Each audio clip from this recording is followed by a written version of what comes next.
Even right from our children, that you'll give your kid in primary school sweets to go bribe her colleagues because she wants to be elected as a prefect. Okay, so these things breed corruption, and today there's a lot of corruption going around the street. You break a rule. It's a beautiful Wednesday morning, and we are coming to you live from the Drift Studio on the 16th floor of the URA Tower, Nakawa headquarters. And of course, you're live on the Live Tax Lounge. And this morning, we are going to have a very beautiful conversation that is going to start with me telling you a very small story about a very recent interception. I'll read it verbatim. It's a quick thread of our Twitter. At the back end of January, a motorist who plied his dirty trade for a while was smoked out by Team 1 enforcement, bringing his perfect gimmick to an unexpected end. A thread. It continues. The Kenyan motorist had relied on his Mazda KDA 214M, that's the registration number, fitted with a secret flow compartment to move contraband across borders. The daredevil had mastered the art of hiding in plain sight to the extent that he would even come into the country on a temporary road license, or you can call it the TRL. He would then move his merchandise tucked away in the hidden flow compartment all the way to Kampala. As fate would have it, he was done in by a pinpoint intel report that had him driving right into the hands of Team 1 enforcement with 35 bags of contraband on board. 35 bags of contraband rice on board. 2 days prior to this capture, Team 1 had intercepted a Toyota Noah UBJ 593R with similar content in Seta Mukono filled to the brim. In both cases, offence management ensued immediately. Now, offence management is a discussion that we are going to have this morning, and with me on set, I'm joined by two of our very best prosecutors in Stuart and Thomas Davis. And at this very minute, I'm going to ask them in to join in and say their hellos. Then thereafter, we shall have a deeper appreciation of exactly what it is that they do once an offense has kicked into high gear. I'll start with Stuart. Yes, thank you, Solomon. Good morning, viewers. My name is Stuart Ayogwa. I'm Marketing Manager, VAT and Income Tax Prosecution from the Legal Department of URA. Thank you so much, Stuart. Thomas? Thank you, Solomon. My name is Lomuria Thomas Davis. I am an officer prosecution in the Legal Services and Border Affairs Department. Thank you so much. Nice to have you with me today, and I'm sure the viewers are already tuned in and they would like to know a thing or two about exactly how you go about this work. But for basics, for the benefit of my friend Omaria, who is on the other side, tuned in and watching, exactly what you do here at URA, because I mean, prosecution is a good English word, but like someone wants to understand it in simplistic terms.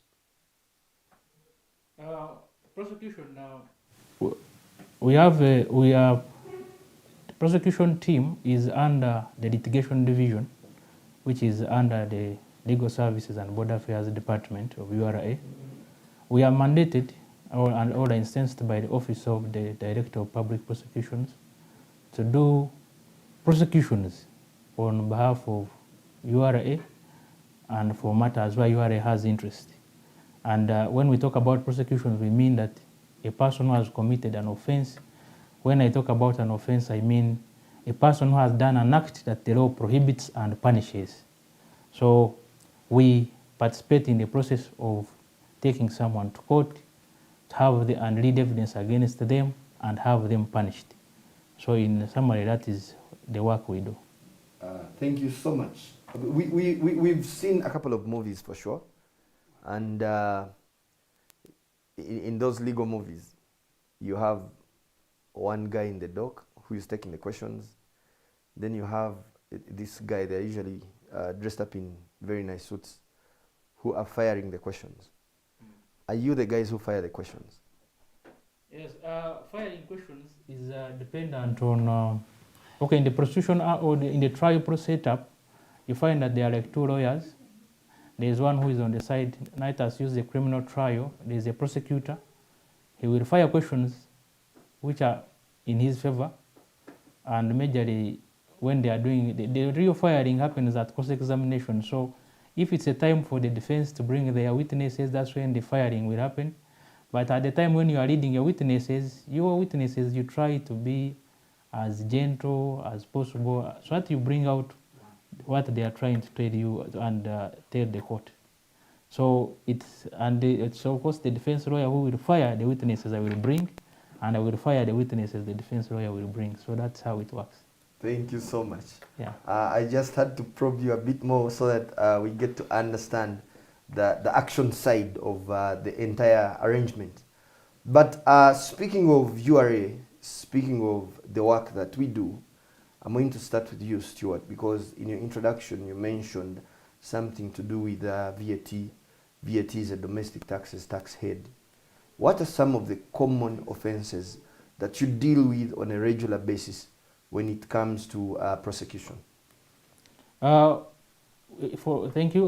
For domestic taxes, as I've said, an offense is when you do an act that is punishable by law.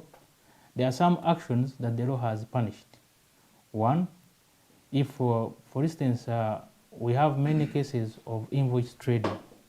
Invoice trading refers to a situation whereby people are not dealing or are not transacting in commodities, but they are just exchanging invoices and they purporting that a transaction happened. So now that one we always charge them with making, they file returns purporting they purchased things from so and so. Now that's a false declaration in your return if you purport that you bought goods or you supplied goods, whereas you didn't supply them. That is a false declaration. It's the commonest we are charging now. And then, of course, there are other offenses like failure to make a return. We have other offenses now, especially with the rolling out of IFRIS. When you are tasked to use IFRIS and you are not using it, it is an offense. We have offenses now which are related to digital tax stamps.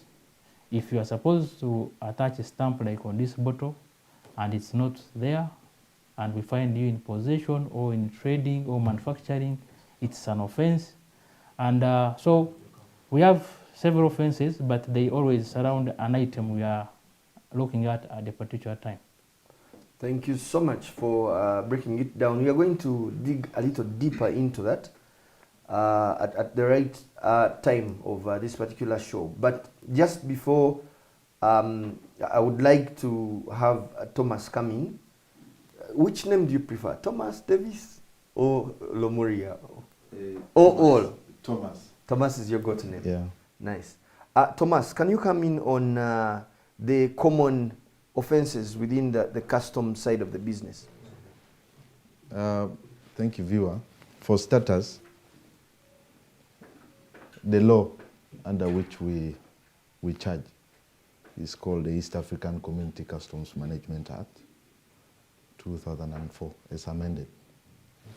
And the commonest offenses that we come across, the commonest are possession of uncustomed goods, contrary to Section 200 of the East African Community Customs Management Act.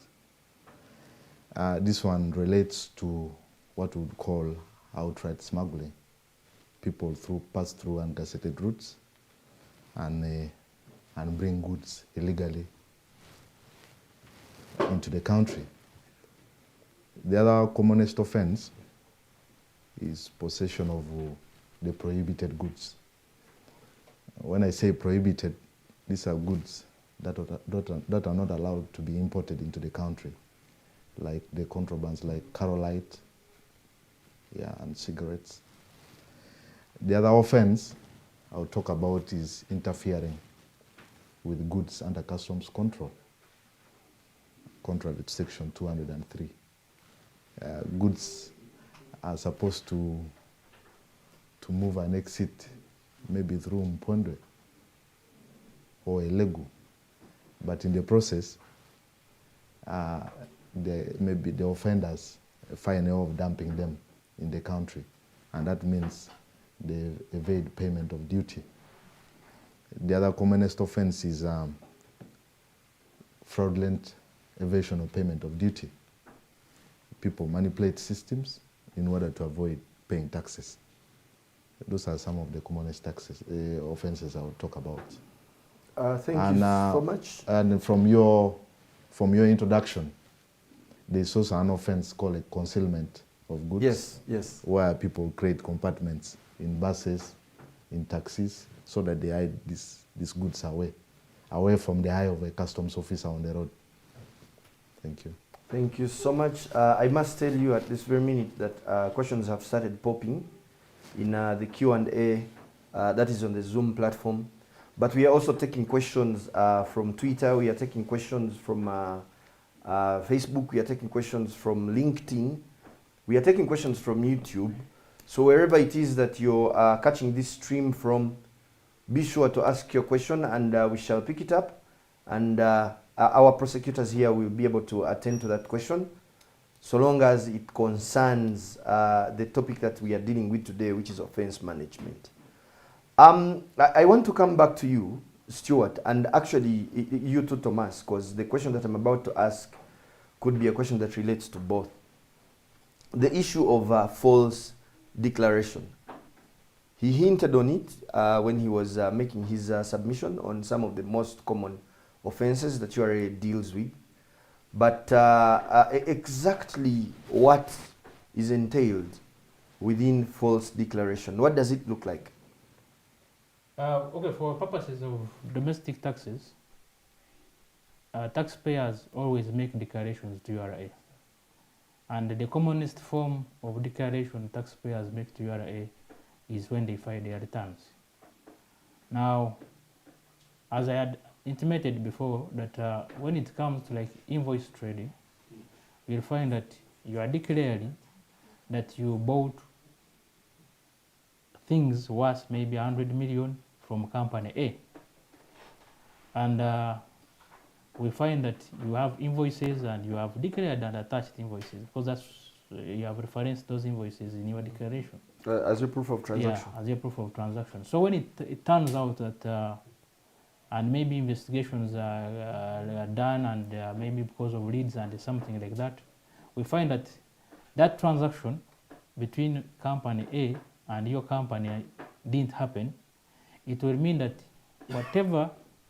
what you declared in your return to URA that you got from A will be false. And two, it can also be by omission. If you don't declare something that may be acquired income, but you choose not to declare it, it will turn out that even that one is, the law punishes even omission. As long as what you have declared to us is not correct, it is a false statement, and it's a false. The offense is false declaration, and of course it's punishable by the law. What's the punishment? Following the amendment of last year, the sentence is 10 years imprisonment as a maximum, or you can also be given a fine up to about 100 million shillings. So those are the law gives maximums, but doesn't give a minimum. So we play along depending on the circumstances of each case and the magnitude of the amount of money involved. That sounds really heavy, if you ask me. Thomas, do we have elements of false declaration within the customs side of the business? That is correct. We, right from the time when goods land in Mombasa for transportation to Uganda and eventual payment of taxes and home consumption, an importer through an agent is supposed to make a customs declaration. And of course, from the onset, you have to tell the customs people that in this container there are tires and maybe spare parts. But now the falsehood comes when actually in the same container there are other clothes and maybe used computers or other goods that you actually do not put on paper. Of course, that is done for a purpose. You want to evade payment of duty, and that will constitute a false declaration for purposes of Section 203 of the East African Community Customs Management Act. You're saying you have such quantity of goods, but when they count, it is actually excess. So that forms a basis for the offense. The offense is also punishable. It's punishable by What law. is the punishment? The punishment is you pay a fine of about $5,000 maximum. There's also, of course, a custodial sentence like of 2 to 3 years. Yeah. So you can either do time, Yes. or you part with the money, or do both. You actually, the court even has discretion sometimes to do both. You pay the money and also serve a custodial sentence. That's how the law works. Pretty heavy if you asked me, and of course this is an appeal to our viewers out there to not even attempt to nurse the idea of attempting any of these two, because the two crimes are really heavy. They're punitive if you asked me. But yes, now we can speak to, we've talked about the nature of punishment in there, you've hinted on it, the nature of punishment that someone can get, but I don't know if there is any additional information that we would like the taxpayers to know concerning any of the offenses that are within the domestic taxes side and also the customs side when it comes to the nature of punishment. In terms of how extreme it can get, we would like people to appreciate that picture. Stuart, you will go first. Yes, as I've said, following the amendment of the Tax Procedure Code Act last year, and the punishments were made a bit heavy because so it was a prior challenge that we had light punishments actually in 2016, 2017, up to 2019, like making a false declaration attracted just 2 years as a maximum, which would make it a misdemeanor if we go to the criminal setting, for those who understand criminal trial. But because we saw that it was not buying people enough, we proposed amendments, and now we have 10 years. Actually, last year in December, one of the accountants was actually is an accountant. I don't know whether he's registered. He was called Jackson Obiona. He was convicted and sentenced to 8 years in prison for being involved in this VAT fraud and making false declaration. So it is a very heavy punishment, and in addition, being convicted and punished does not stop the tax from being paid. So we shall ask for our tax, it will come with its interest, and then we shall also punish you. So it is not a good business to declare falsely to URA. So we appeal that the people take keen interest. Of course, I note there are other offenses, and these other offenses, their punishments are different. Okay, but I give the one which I find the one which is more common, and it's the one actually we charge most. Just to know that anything can be, any declaration you make to URA can be termed false, as long as it's not speaking what you are doing. So I have given that as an example because it's one which has the highest punishment. But of course, when it comes to the tax stamps, the punishments are, some are 4 years, some are 5 years, but it's just dependent on what punishment have you been charged with. If we find you forging those stamps, then they can order you to pay the tax loss you have caused. Or if we find that we undertake the goods, you confiscate the goods. So it will vary from one offense to another. Yes. There's also the small, big matter of EFRIS. Yes, IFRIS is, we have prosecuted, especially like some taxpayers, and the supermarkets actually they also have fallen victim to this IFRIS process since since we rolled it out, and as I've said, the punishments are still big because when your system is not linked to the URA system, when you are issuing those invoices, the punishment I think is about 5 years. So, but it also has an element of fine to it, so it's still a big punishment. Thank you so much. I would like to take this very instant to cross over to Thomas so that he's able to break it down for us from the customs side.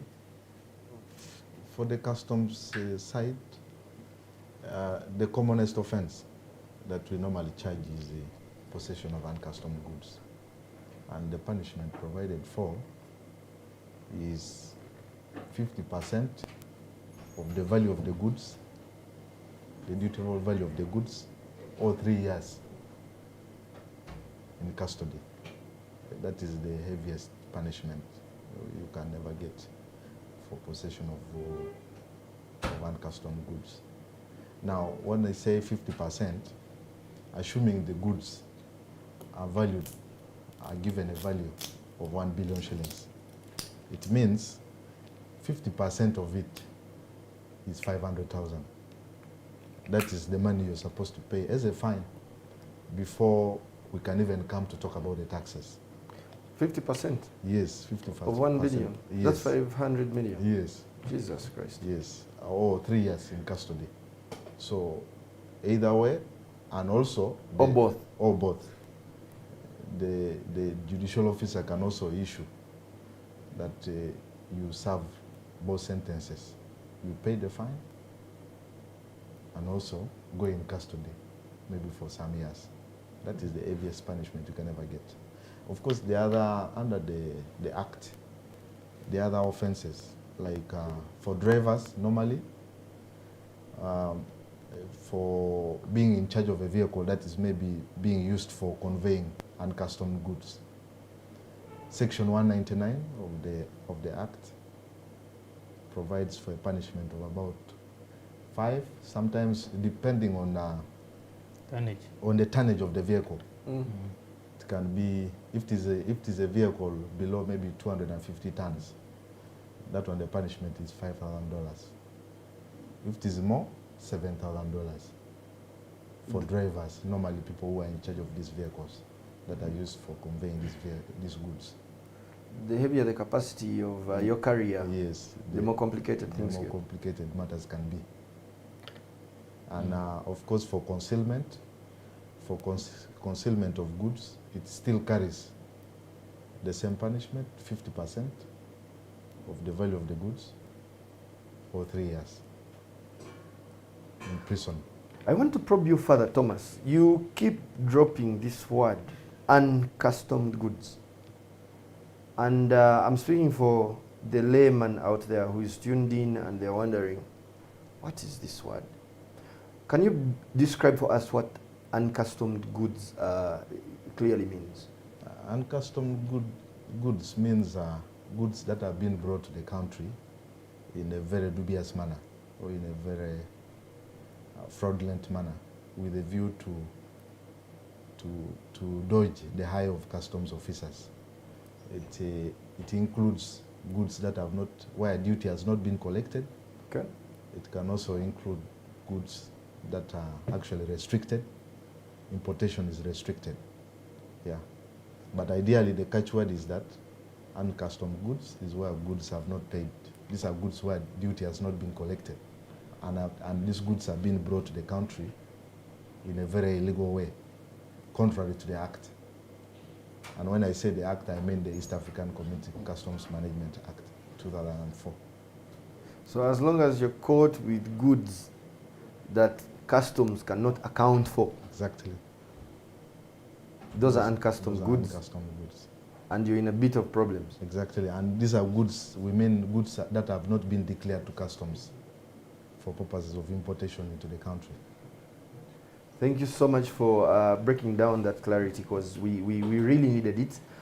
The next question that I'm going to ask is a question of the procedure. What do you go through? What is the procedure that you go through once to have an offender brought to book? Okay. Like, how does it start? How do we go about it? Okay, thank you.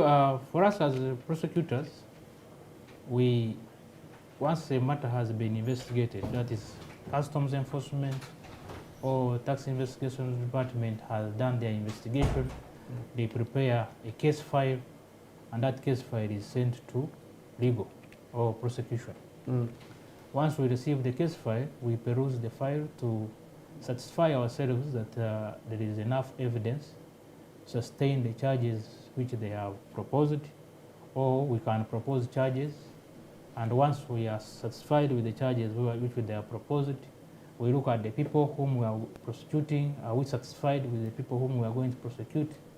Now, once we are satisfied that the people who have been arrested are the people who are really responsible for the actions that we want punished, then we sanction the charges, and these people are produced in court for what we call plea-taking. So then we go to court.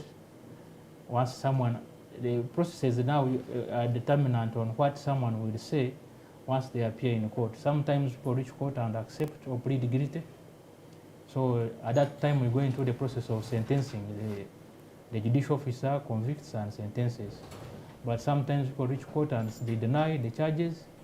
Of course, once they deny the charges, we do the normal process of we have to get witnesses, present them in court, lead them, so that we bring out the actions we are saying this person did. And depending on what we have laid before court, and also what they will lead before court, the judicial officer makes a decision. And once the decision has been made, now depending on the decision, we make necessary. If they have convicted, they punish. If they have acquitted, then we have to make a decision whether to appeal or not, something like that. So it's dependent on how the matter goes as we go to court. Thank you so much. At this very instant, please allow me to bring in a question, because the question kind of relates to this stage of offense management. It's a question from an anonymous attendee, and the person is saying, I want to know if I'm caught out or caught up in a tax offense and I admit, is a plea bargain a possible option of resolving the offense? At this very minute of offense management, you've caught the guy or the lady, because even ladies can do this work. Yes. And the person is admitting that, yes, I committed VAT fraud, or yes, I committed a false declaration on the side of customs. How do you go about it? Now, I will talk about plea bargain first. The word plea and bargaining means that you are in a court, and in court you are giving a guilty plea in exchange for a bargained sentence. Leniency. Okay, a bargained sentence, not even leniency, in exchange for a bargained sentence. So that sentence must always, you negotiate. You enter into like how you go to the market and start negotiating these sentences. So it happens in the court process. If it is a plea bargain, it happens in the court setting. But what always happens is that they are chosen rights to us. We invite them for a meeting. We sit down and say, I'm willing to plead guilty. I want to pay a fine of so much. And then first we can say, no, that one is little. Can you add on? Or we can negotiate. I cannot pay your fines. I am willing to go to prison for this long. Then we say, okay, if you are proposing 2 months, we can say we want 1 year or 6 months. Once there is an agreement, we present our agreement to court, and then that's how a bargain happens and is concluded. However, I also want to note that if you are arrested and from the time of arrest you want to accept the offense, we have what we call compounding. Yes. Compounding of offenses in both the customs tax laws and also in our domestic tax laws. Commissioners in those respective departments are empowered to compound offenses. So if you do it at an early stage, chances are high that your file will not even come to legal or to us as prosecutors. The commissioner can be satisfied and they compound the offense, you pay the penalty, and you are released. And everything is sorted at that stage. But it's on a case-by-case basis. Sometimes the commissioner may want, like, no, for this one, I want them to go to court. For this one, I can compound, depending on how they are viewing the circumstances and how remorseful one is.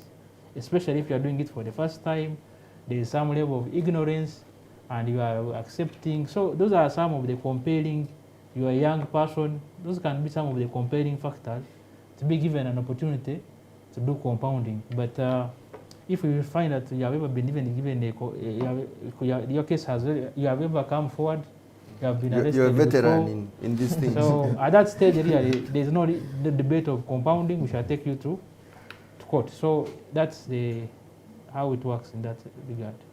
Maybe Thank you so much. Thomas, you want to come in? Maybe to pick up from my learned brother, Stuart, a plea bargain is a new phenomenon in our criminal justice system in Uganda. It dates as far as 2016. And of course, the movers. It's less than 10 years. Yeah, the movers of these regulations saw a need because some people can be willing to have their matters sorted out. And it's the reason why the Chief Justice then tasked the committee to come up with the plea bargain rules. It's a new phenomenon and it's really something that we need the public has to embrace. It sorts out matters quickly. It saves time. It saves time. You also save the cost time and so on, and the URS time. And as Stuart stated clearly, of course it is done in court. Plea bargain means you're saying, maybe instead of this offense, why don't you charge me with this one, and I take this sentence. It is a win-win situation, I would say. Yeah. Thank you so much for breaking that down for us. I guess the viewers have paid attention, and if it comes to it, they would certainly be able to shoot for this option, because I see a possibility of it being able to help them in one way or another. But someone is asking a question that is sort of related to that, but I feel like I should actually field it because it is still concerned with this element. And they are saying, if I am a repeat offender, is a plea bargain or is available to me?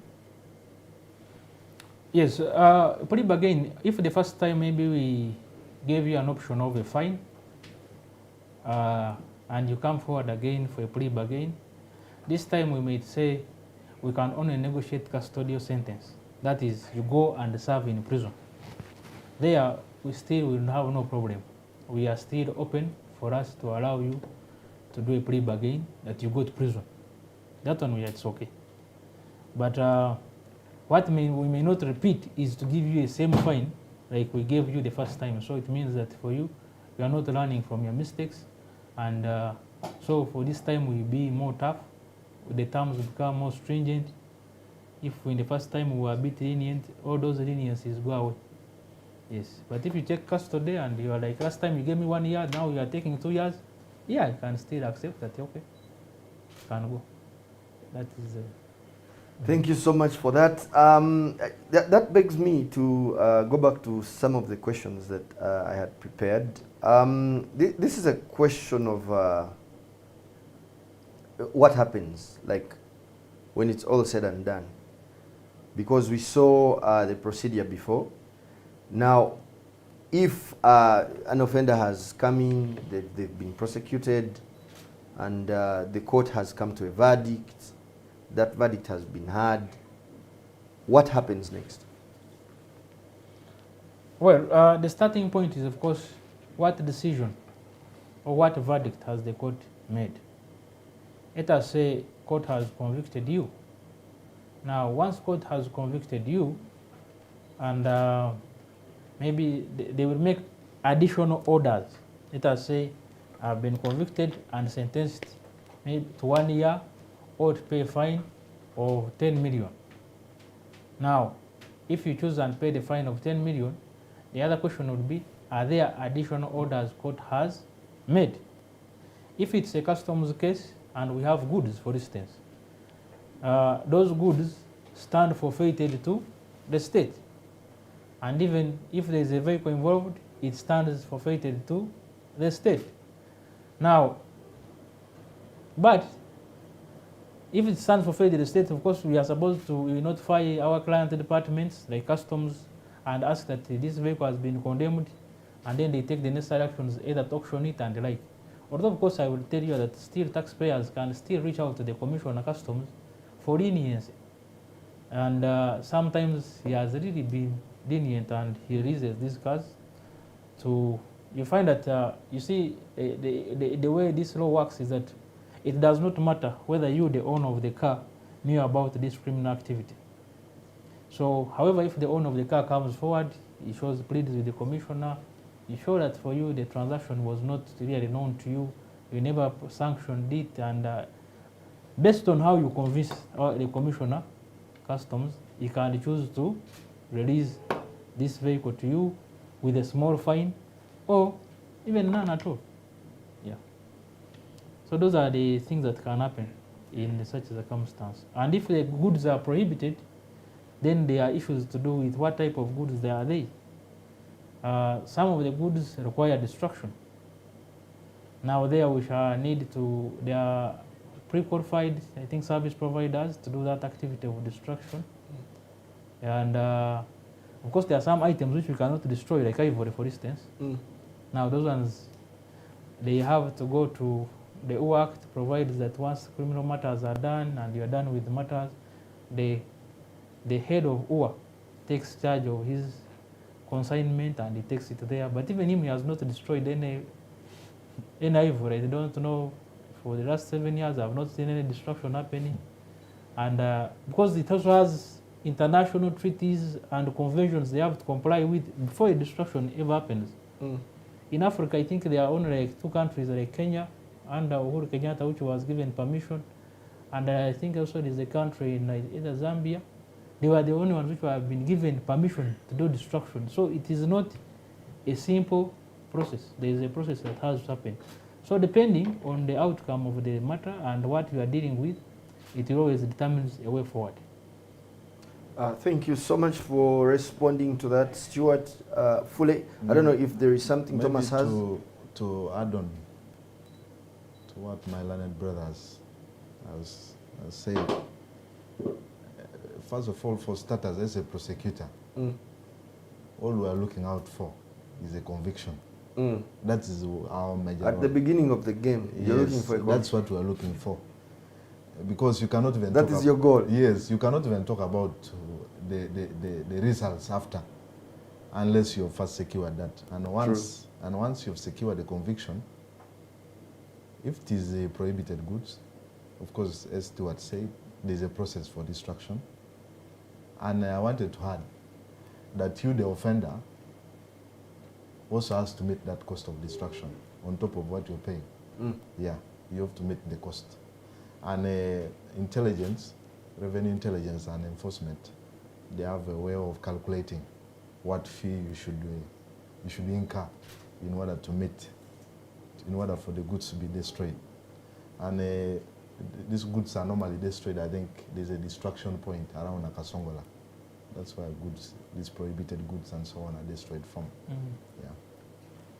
There is also another incineration plant in Nakasaja that is used once in a while. Yeah. But destruction is not a job that is done at just any place. No. I've come That's to learn. Yeah. That's right. That brings me to the next question, because now we've talked about elements to do with UA. Stuart talked about UA and the mandate that we execute together in partnership with them.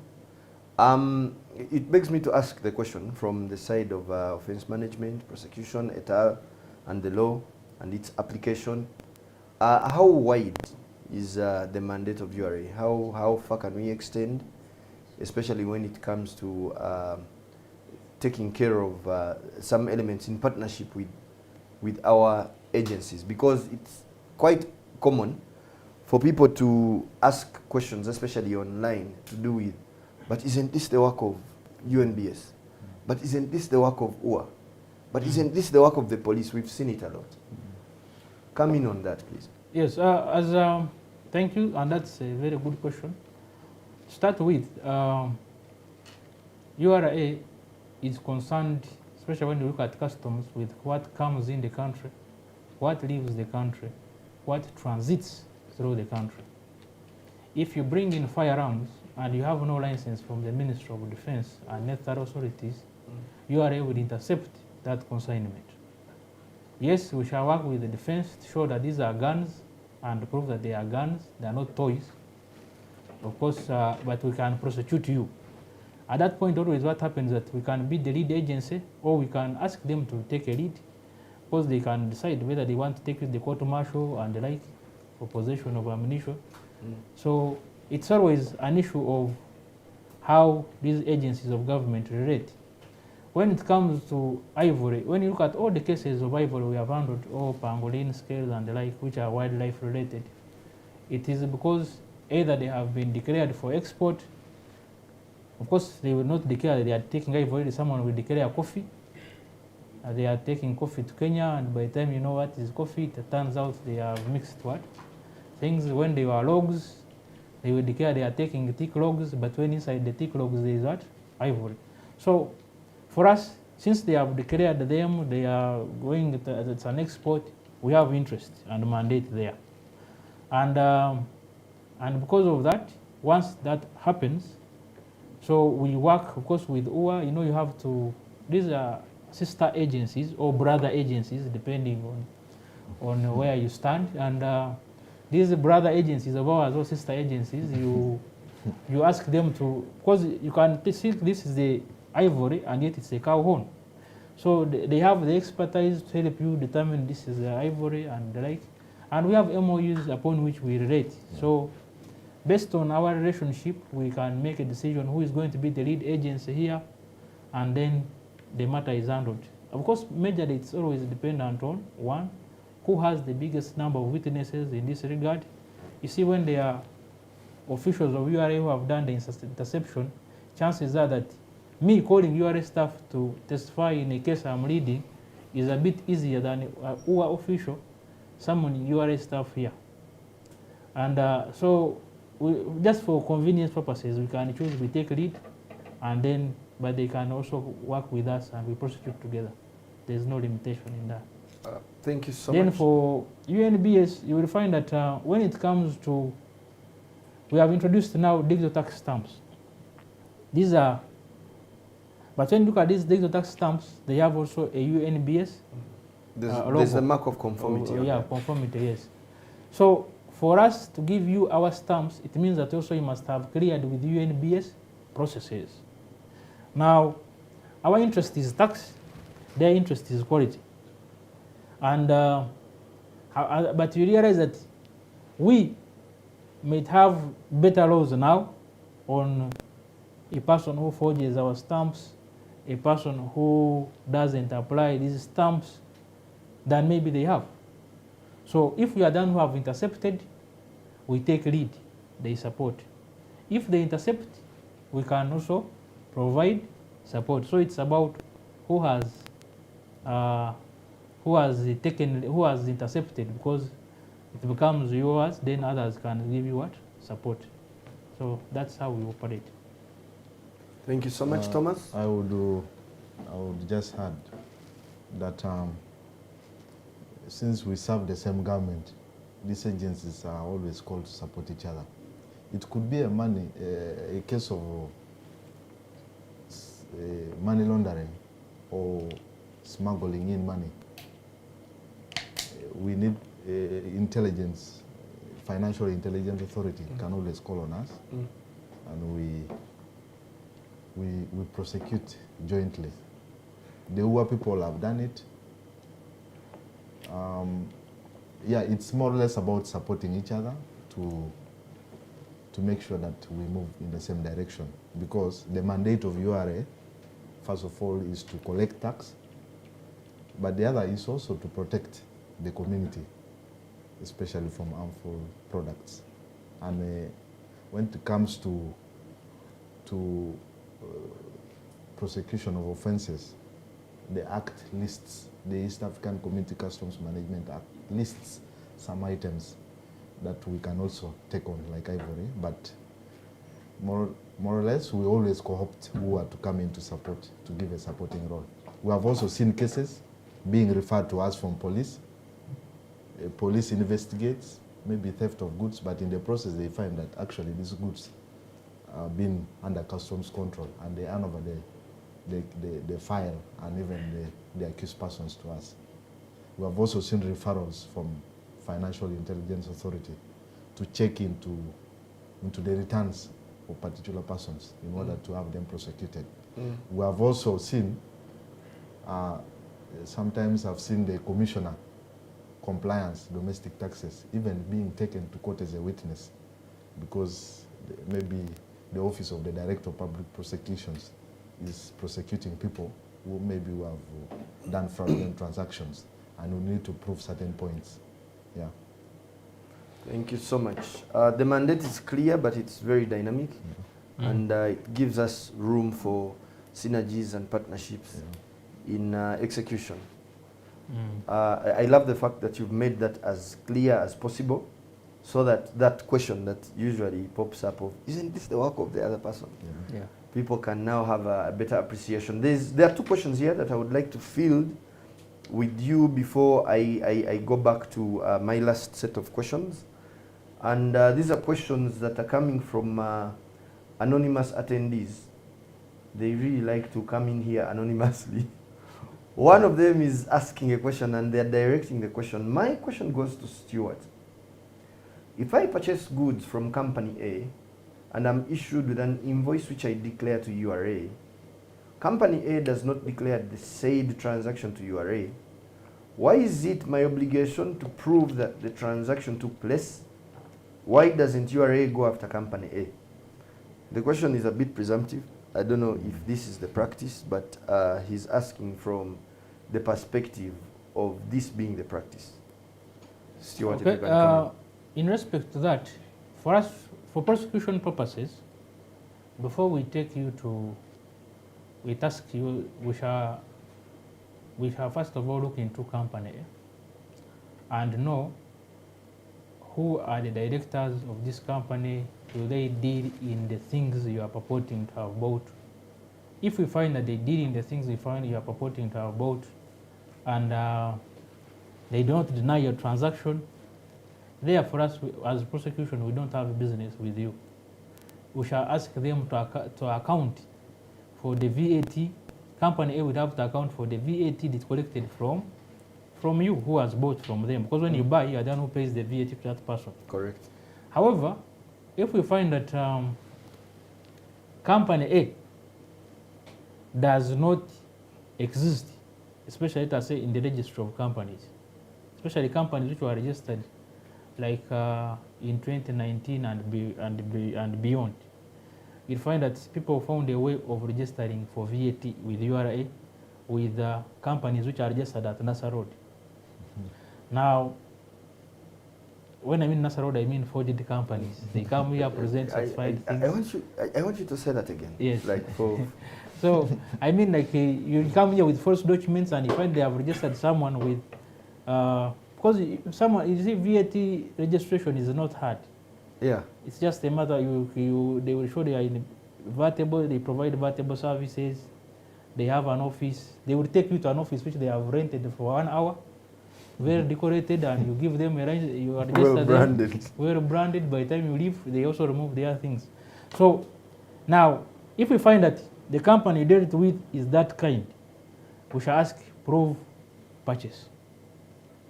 Did you pay? And most times people will tell you we paid cash. Now you see that now becomes hard. How do we know that really that transaction happened? Prove what you did with the items you bought. Sometimes you find that I am purporting to have bought things from roofings, iron sheets. But when you look at the clients I'm serving, none of them is in construction. I'm supplying paper, stationery. So it becomes suspicious on your part. There we shall ask you more questions, and depending on the outcome and what you give us, it can determine whether we go to court with you or not. So that is always dependent on that. But otherwise, yes, we know it is not your obligation and duty to explain to us to make a account for the VAT. No, it's not your obligation. That is the standard. Even there are decisions that effect, both at the tribunal and high court. But for our criminal purpose, it means that it's not now just this surface thing of looking at it. It means that we have more information that these transactions never happened. Thank you so much. Thomas, you have something to say? Of course, I think the drafters or the enactors of the law in relation to VAT also envisage what would occur. But as Stuart said, you're saying you purchased from company A, but we can't trace, or you can't trace that transaction from that company. And you will find that the end result is that people just sat on the table and actually traded on the table on paper. You say you bought electricals, but in real sense, you will find even the other company actually does not deal in electricals, they deal in something else. There and then, of course, the conclusion will be that actually the transaction is false. And if you cannot even provide a receipt for which you paid, then it means the transaction did not exist. But it's a commonest form of offenses lately. Thank you so much. We have another question here, and this question is concerning EFRIS.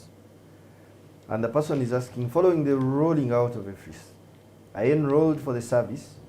However, the integrator appointed by URA delayed to install the equipment at my supermarket. URA has issued a penalty to me.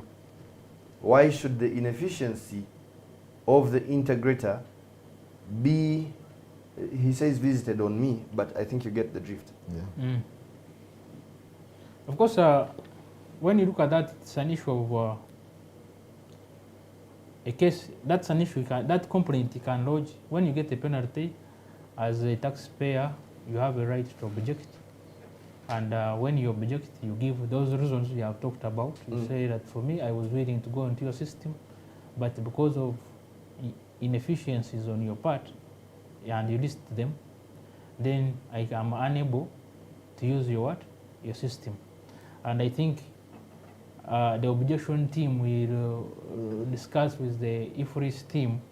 If they find that indeed, as you are stating, it is correct, that penalty can be waived. So that one should really do objection.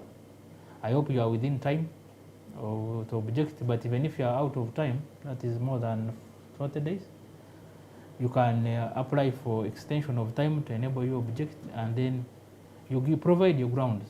Yeah, this institution is a service, a client-centric type of institution, so they will give you the attention you deserve, and if your reasons have merit, like you are stating, then I think that penalty can be waived. Thank you so much for addressing that question. I think you've made it very clear for the person in terms of even guiding the person on what to do next and how to go about it to solve that impasse. That brings me to the last set of questions. They're just like two. One is a question that calls for, because it's a question that gets asked a lot, especially by the online community. What is the fate of a motor vehicle and a motorist caught or involved in the act of conveying uncustomed goods. Thomas hinted on it, but I thought we needed to really expound on all the permutations concerning that element. Yes. For starters, the applicable section of the law is section 199. 199. Yeah. ESCCMA. Yes, of the East African Community Customs Management Act. And once a conviction has been passed by the court, the other sections of the law, like section 225 of the same act, they actually, the law is that this vehicle is forfeited to the state. It is forfeited to the Commissioner of Customs to further handle it the way he wishes, he or she wishes. And also, of course, if you're caught in, if you're a motorist and you are in this act of conveying goods, of course there's a punishment under the law, as I stated earlier on. If the tonnage of the vehicle is below 250 tons, the maximum penalty is $5,000. If it is more, the maximum is $7,000. Yeah. 5 or 7? Yes. Depending on the tonnage of the vehicle. Maybe my brother can. I think, as we have said, that the motor vehicle will, once you are convicted, the motor vehicle is forfeited to the government. So you lose the motor vehicle. Actually, conviction for possession of uncustomed good is very tough. They take, you pay 50% of the dutiable value for the goods which you are conveying. You pay, you can even be sentenced to prison in addition. Then the vehicle, the goods are condemned, as in they are forfeited to government. Now, so you lose also the two. You lose the goods, you lose the car. It doesn't matter whether the vehicle was a Mercedes-Benz, which class, doesn't matter. We lose the car. As I've said, the rest is up to the Commissioner of Customs to look into your matter. Basically, because you have to know that these laws are meant to just make the issue of smuggling as expensive as possible, so that we deter people from engaging in these acts of smuggling. So that is the spirit behind the law. It just means to prevent it, to stop, to deter. Together. Yeah. And maybe to add, it is not just any other ordinary court that you go to. We normally deliver smugglers to anti-corruption court, the anti-corruption court division in Kololo. And the purpose was that evasion of tax or smuggling of goods was taken to be a corruption. That you're trying to cheat government of that tax that's supposed to help the government run affairs and also run developmental projects in the country. Yeah. So it is not any other court. We deliver you to the anti-corruption court. Thank you. Thank you so much. Just a few more, then we shall call it a wrap. And the next question that I'm going to ask is a question concerning traffic, or should I say volume of cases. We would like to get a picture of what it's like, or averagely like. What are the numbers looking like? On average, we receive about 60 cases per year. Of course, I note the COVID years, our cases were in 50s. Even there's 1 year, I think we went into around 48. But it's understandable. But for just financial year alone, we got 66. Sorry, the last year, calendar year 2022, we received 66 cases from our investigative teams, of which we sanctioned 60 of the 66. So to go to court. Yes, so that is the volume. And then when it comes to conclusion, last year we concluded 72 cases. The 2 cases abated. Abatement means the accused persons died before the final day of judgment. Then for the others, we convicted 39 of those cases, and we lost 11 of those cases. So with a success rate of 84%. Yes. You guys are closers. Thomas, if you can come in, you have anything? No, with To that effect? the statistics is correct. But of course, going forward, we expect, we have seen an increase in smuggling of certain items, like fabric material. We expect the cases to go a little bit high. And we know the teams are out there on the lookout, the enforcement teams are out there on the lookout. Yeah. The teams are always combing. This is the penultimate question, the question that comes before the last. And it is a question that I know the viewers would be very interested in, because it concerns a topic that they've always been asking URA about. And I think a couple of weeks ago you saw an avalanche of issues to do with corruption online, to do with some entities, you know. And yes, the people have always been asking this question. Does URA bite their own? Does URA have in place a mechanism for combating corruption? So I get to bring this question to you to simply ask whether URA has actually been able to prosecute some of its own staff members on issues to do with integrity, corruption, and the like. Okay. Yes, URA has a staff compliance office that has a mandate to investigate all staff at all levels, including the Commissioner General. And once they have done their investigations, they have always majorly opted, I think, for the internal mechanisms of management disciplinary committee and the staff appeals committee, where staff are terminated or dismissed or suspended, depending on the gravity and the nature of the offense. That said, we also prosecute staff. And in the last, since 2020, we have prosecuted 4 members of staff. We convicted 2. And of course, majorly we are charging them with abuse of office in addition to the offenses these other people are charged with.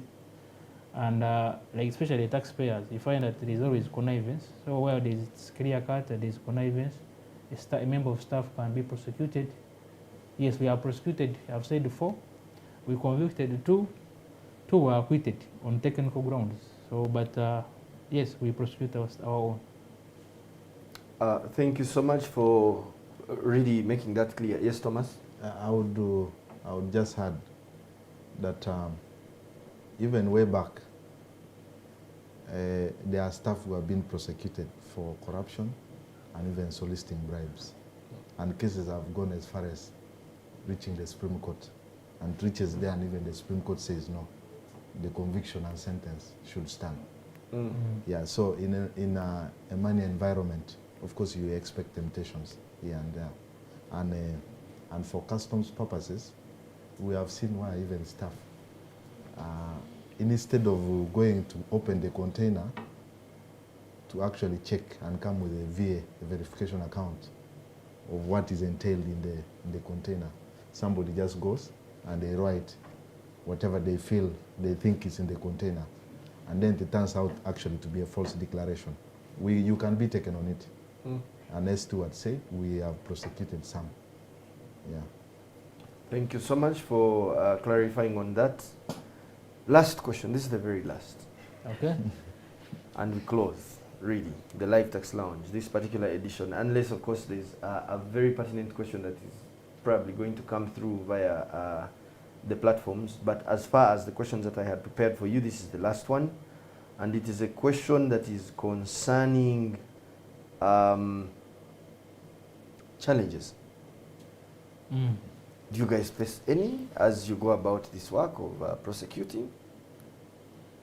Yes, of course, in every environment, there are some challenges which we come across. One is that as we prosecute middlemen, or we prosecute what some Ugandans can classify small fish. Why? Because we intercept the container, you saw a truck, and you'll find a driver. But there is always the king behind this scheme. Sometimes even these drivers scatter. And they can even scatter, but the challenge there is about, we would want to prosecute the kingpins behind some of these matters, but we are stopped. Okay, it becomes challenging in a way that it's hard to reach them, because these middlemen will take the fall for those big people behind. So that's one of the challenges, and of course it's a challenge for all criminal, even the DPP's office. I think it's a challenge to them. Then the other challenge we have is about we handle cross-border crime. So at times we are challenged by find the accused person, the Kenyan driver. He has to go back to his nation. He has to go to court. Yeah, because he's innocent until proven guilty, he will be granted bail. And sometimes these people jump bail. Okay? And they will never come back. Enforcing such a person who is even a different jurisdiction is harder to go and bring them back. So it's a big challenge. You realize that the cases like Kayumba Emire, he jumped bail, he is a Rwandese national. We have failed to arrest him up to now since 2016. The same with Odiambo Paul, he was a Kenyan national.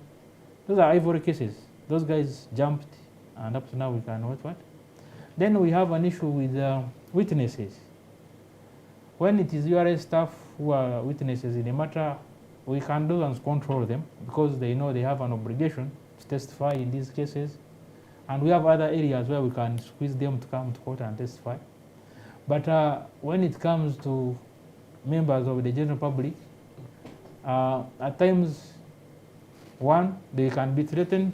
Of course, they may not tell you they have been threatened, so they may not be willing to come forward. Two, it can be that they have been compromised through corruption. Or three, you find that some cases we have witnesses who are still internationals, as in foreign nationals, we have had cases here whereby we had to bring witnesses from Rwanda. It comes at a cost to the institution. We have brought witnesses from China. So it comes as a very huge cost to the institution. And so that is a challenge to the institution, that sometimes we have those kind of what. Of course, then there has been an issue of quality of investigations and capacity gaps also on the side of us as prosecutors. One, of course, we acknowledge that the institution now has recruited more and beefed up both our prosecution team. We have new staff. We have the enforcement is also beefing up. So we are hoping that this will remedy the issue of numbers. But of course, when you have new people, it means they have to be trained, because they will bring you files which are either not properly investigated or there is too much work to be done. So sometimes, yes, you look at a file, there are some preliminary steps they should have done. You find they have not done them, and it becomes very fatal to the success of your case, because maybe the person didn't know what to do.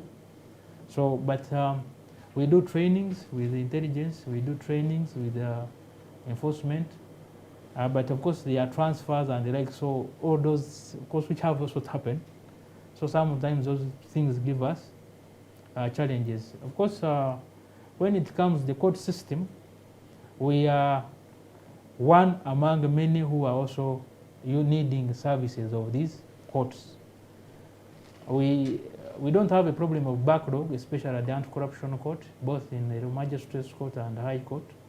But we have a backlog. If you look at our cases which are backlog here, it means that cases which are more than 2 years in the system, you'll find that when it comes to the Court of Appeal and the Supreme Court, we have their cases which have stayed for more than maybe 3 years and several, and even the Supreme Court. Of course, we also acknowledge that we are not we have one court of appeal in Uganda, and also, but of course we are expectant that the judiciary is recruiting more judges, and it's going to, there's a proposal to have actually regional court of appeals.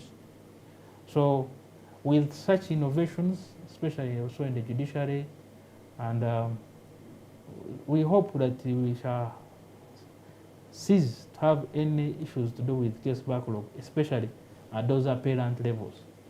Yes. Thank you so much. There are quite a number of them, really. Yeah. But the beauty is that for some of them, you've They- actually acknowledged the solutions that have been put in place. That's right. We have more staff members across board. Then we also do, I've seen quite a number of, we've covered quite a number of the trainings that the legal team has been having with various stakeholders across board. Yeah. And of course, those are some of the challenges that have in-house remedies.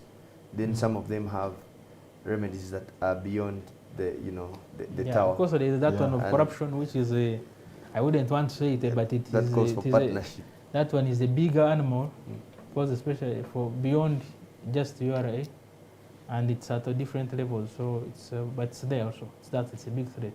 Awesome. Thomas, Yes. your take on that question?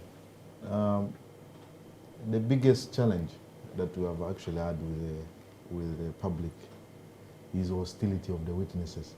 Mm. You call somebody, say, we need you to come and testify and give the court your story. And the person tells you, no, I will not come. If it is the other case, no, I cannot come. Is that a And, question of hostility? It is, yeah, of course the person has become hostile. It means you cannot take them to court. And even some reach court, and they change the story. You want them to say this, but they are saying the other. You guide them on what they told the police earlier, or intelligence, what the statement they recorded earlier. But they depart from it. It bogs down your case, and somehow you're bound to fail. And of course, the other bit is that this system is also, the criminal justice system is expensive. The witnesses are supposed to be heard physically. We have had an encounter where there was a case where I was handling, and we had to fly witnesses from China. It was expensive, maintaining them in a hotel here for about 2 weeks.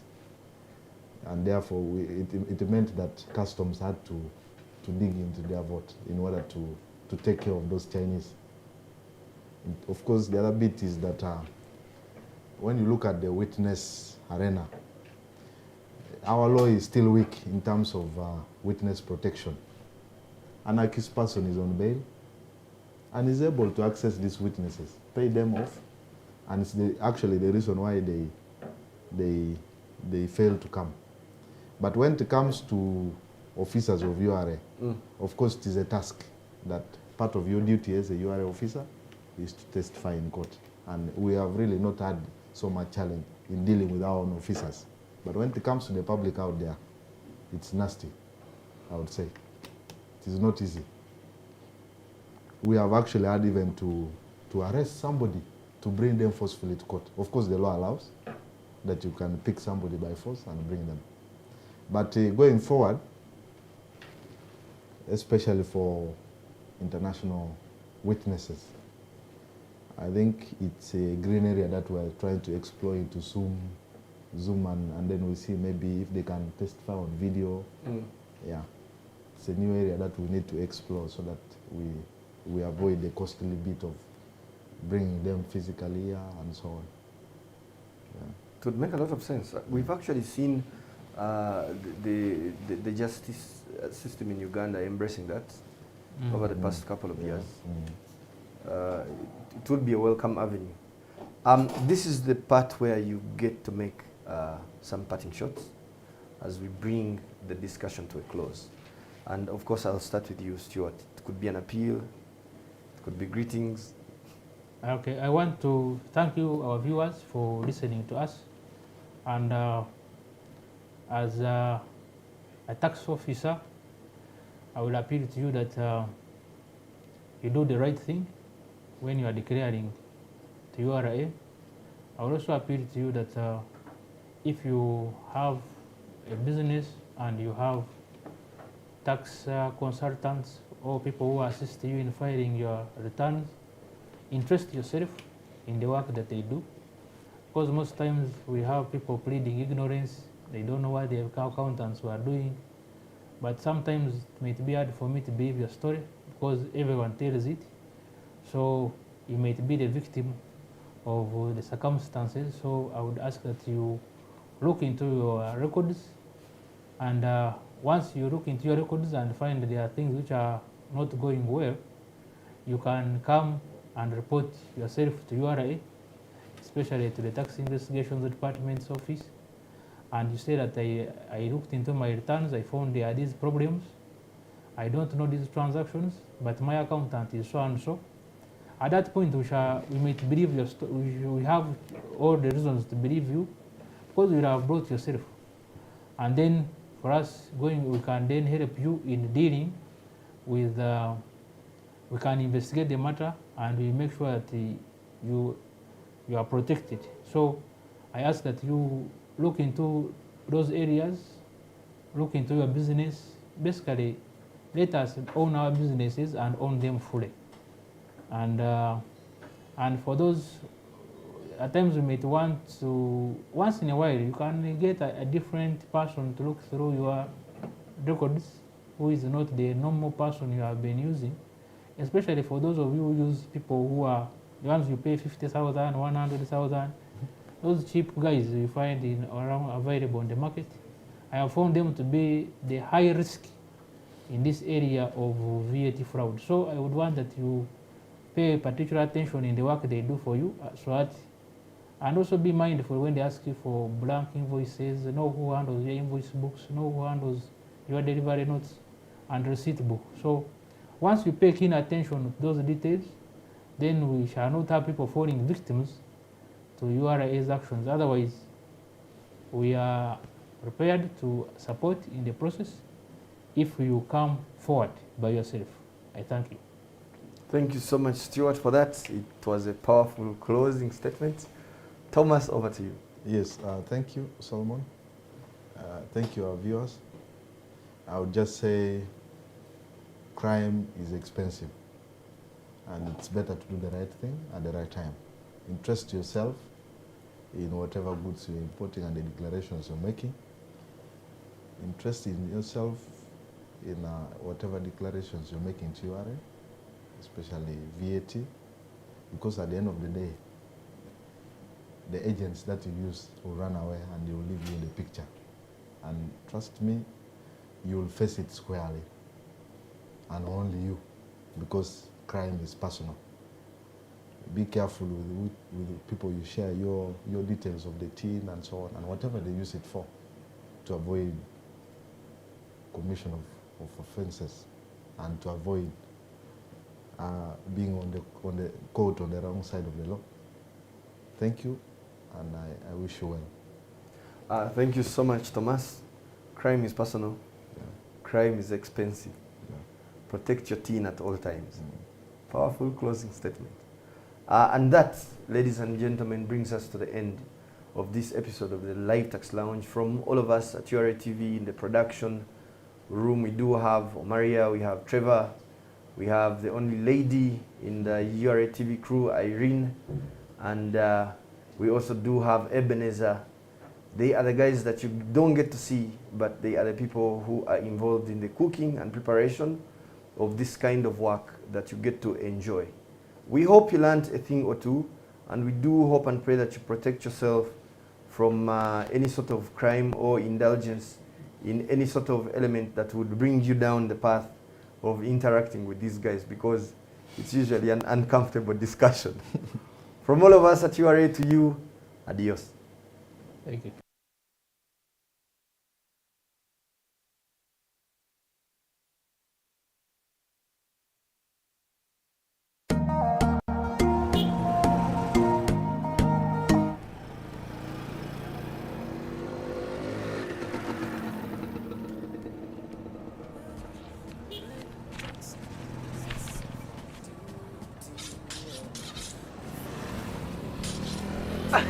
Mugasha, did you see the game last night? I slept looking for a receipt. Up to now, I'm still looking for it. What kind of receipt?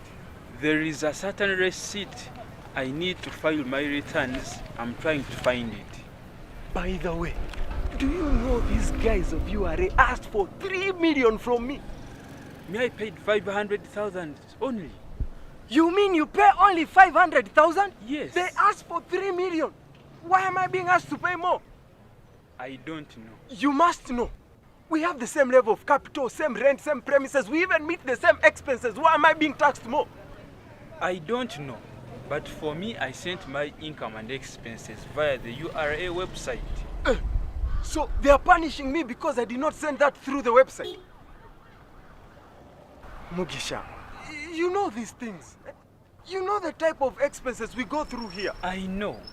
But how will URA believe you if you don't write them down or keep records for your receipt as proof for your income and expenses for your butchery? Mugisha, you mean you write all these things down? Yes, I do. I write every detail. You see, the good, the amount, and the person involved. But where do you get the time to write all this? Immediately the transaction is done, or at the end of the day. But at minimum, I must know the income and expenses for each day. Otherwise, it is very easy to forget or confuse. So, this is how your tax is being reduced. Actually, it automatically shows me the tax I have to pay without reducing my business capital. It also helps me not mix my business money with the money I get from the garden. Aha. Do you know that this book is showing me that you haven't paid me the carton of soda I advanced you last month? Mugasha, you also remember that? Yes. This book helps me to remember every detail about this show. Mugasha, guy, you know things and you don't even tell me. You didn't ask. Try it. You'll thank me later. Let me first deal with the customer. But wait, don't forget to pay the URA tax in time. I won't. I will not. Okay. You got no revenue authority, thanks you for paying taxes.